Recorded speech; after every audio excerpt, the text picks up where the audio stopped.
This was our 500,000 subscriber party. We just celebrated 500,000 subscribers, but most of the people in that party had nothing to do with our videos because this YouTube channel was an accident.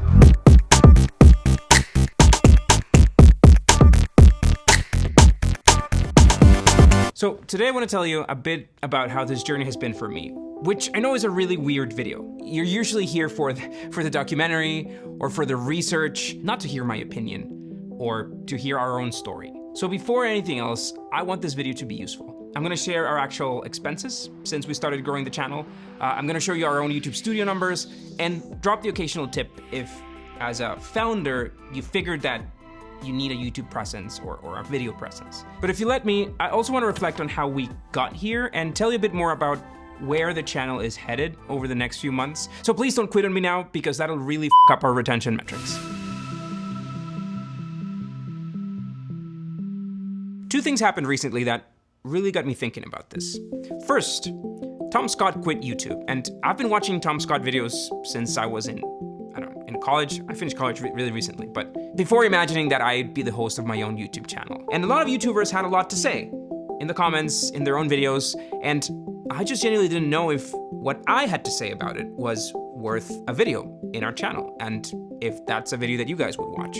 And I had a lot of things to say to all 500,000 of you about this, but I genuinely wondered if this was the right platform to do it, and if you would watch it. That's one. And two is the goddamn Apple Vision Pro, which I am dying to try out. Like, all of these tech YouTubers got together to make calls and look dumb with their avatars together and feed fan theories about whether they're having an affair. My FOMO was at the peak level. So am I a tech YouTuber too? It says in our banner that we cover tech, kinda. So am I one of them? Do I wanna be one of them? Are they my peers? For 10 years now, my peers have been other startup founders.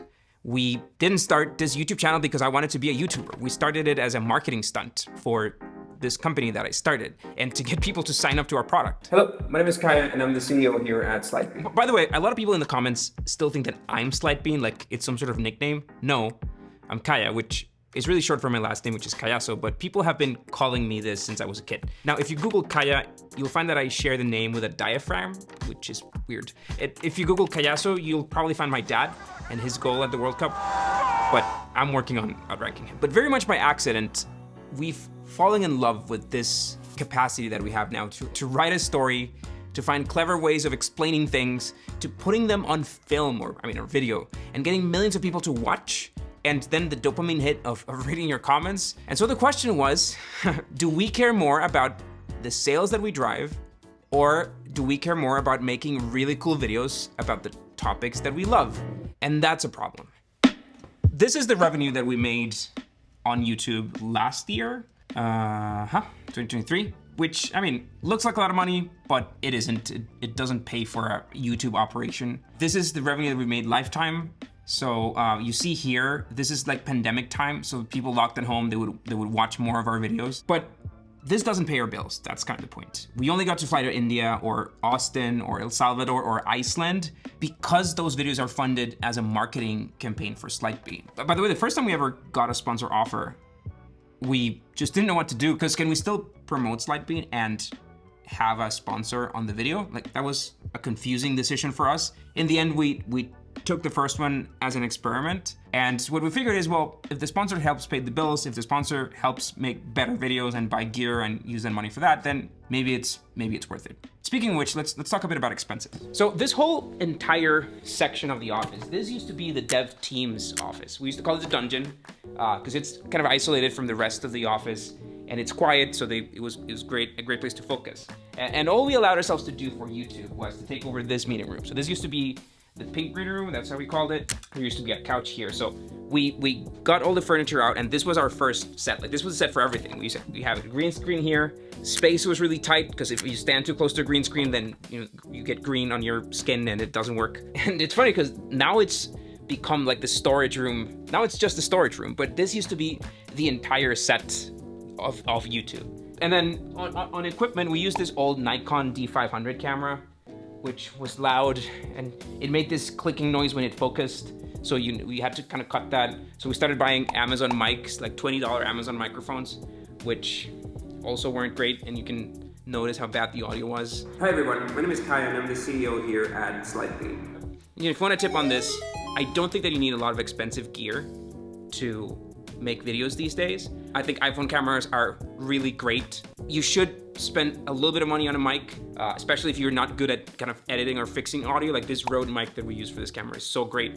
It just works great. It gets rid of the echo, etc. And then most importantly, it's all about putting content out there. I think that if you're an entrepreneur in this day and age, you sort of have to be a little bit of a content creator in one platform. So production value is not that important at the very beginning. Now we get to treat ourselves with some better gear. This is how much we spent those first few years, mostly doing stuff in-house. We were lucky that a couple of team members, including me, we knew our way around editing software. That was our background, even though we were doing something else in the company. And in the YouTube world, an editor is a bit of a Swiss knife type of hire, because at this point, editors not only edit, but they have to know their way around color grading, around animation, even know their way around a camera and audio. And all of our YouTube team is in Costa Rica. That's why you'll find that the team is cheaper than it would be in the US. And all of them, including me, we all studied some variation of film or digital animation or video production. But the thing is, there's really not a film industry in Costa Rica. And so having a job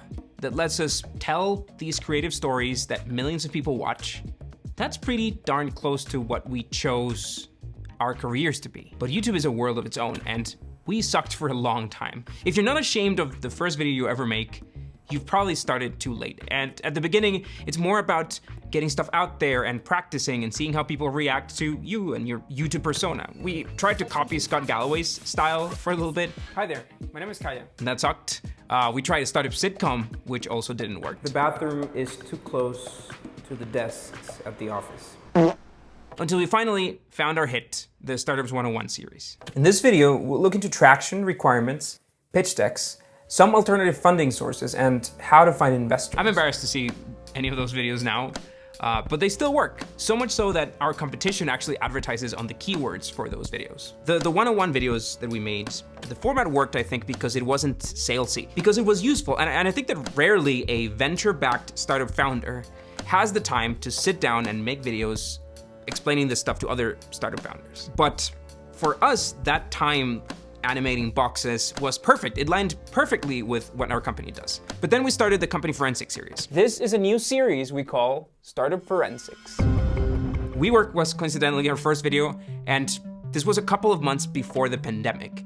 And that's when our YouTube channel really blew up, because people locked at home binge watched our Company Forensics episodes. So we grew the team and we doubled down once again, but forensics didn't really hold up well after the pandemic. Maybe it's a name that a lot of you remember, I think, but this is a bit of a forensics on Company Forensics, because there's just no blue ocean on that type of content. There's just too much competition.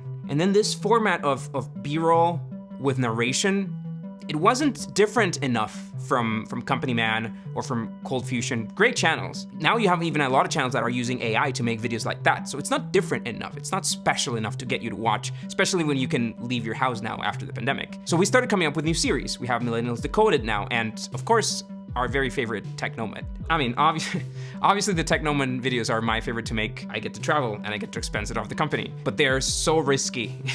And they're very expensive. But one crucial thing that we had to do at that point when we started making those videos was that we had to stop our 101 series, because it just didn't fit well with the rest. Someone who watches a video about millennials and how they're not gonna be able to retire, we are not gonna be able to retire, or recessions, or traveling to these remote locations to see how they're being gentrified. Whoever watches that video probably doesn't want to watch 20 minutes of me nerding on a SaaS company financial model template that I built. So we had to move all those videos out, and then we started moving them into a second channel, to the Startup Club channel, which you might find extremely useful now if you're a startup founder yourself. If you're an OG subscriber, this is an echo of those videos. But for most of the subscribers in this channel today, that content is just boring. Key to establishing and maintaining trust with our employees, clients. Oh my God, kill me. But back to our costs. Our trip to India must have cost about $6,000–7,000. It took us 3 or 4 months to edit it, because we had to start over a couple times, because we really didn't know how to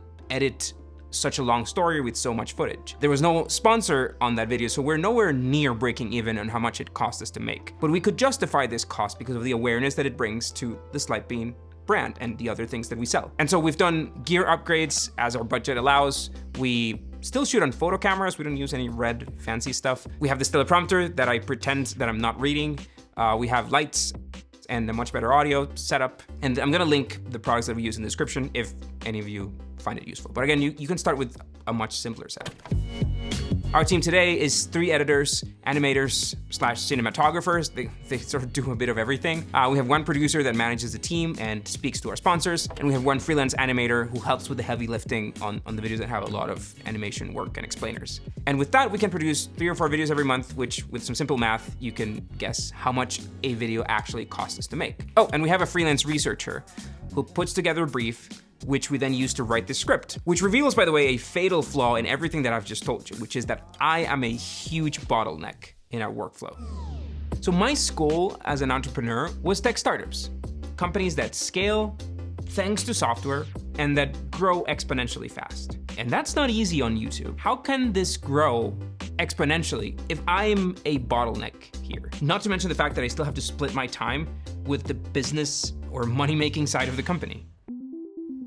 This is where you guys kind of come in, because I have this burning question of how strong of a community we've actually built on this channel. And we needed to risk a video to ask you. We need to understand how many of 500,000 of you care about the team behind these videos. We need to know which of the videos you actually like, or understand if this content theory and this content style and the direction that we're headed can take us to 1 million subscribers and beyond. So yeah, please drop whatever you think about this in the comments. This video is for that. And then after moving our startup content to the Startup Club channel, we no longer need to sell to you.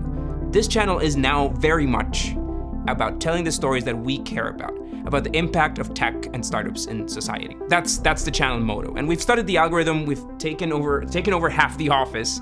We are helping other companies figure out YouTube too. What's the catch?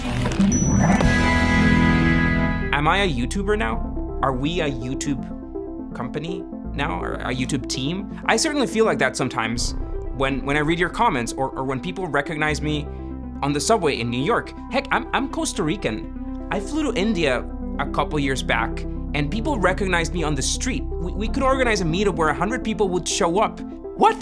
That's really insane to me. And I don't think that it'll ever stop being insane. I was finishing high school when YouTube released.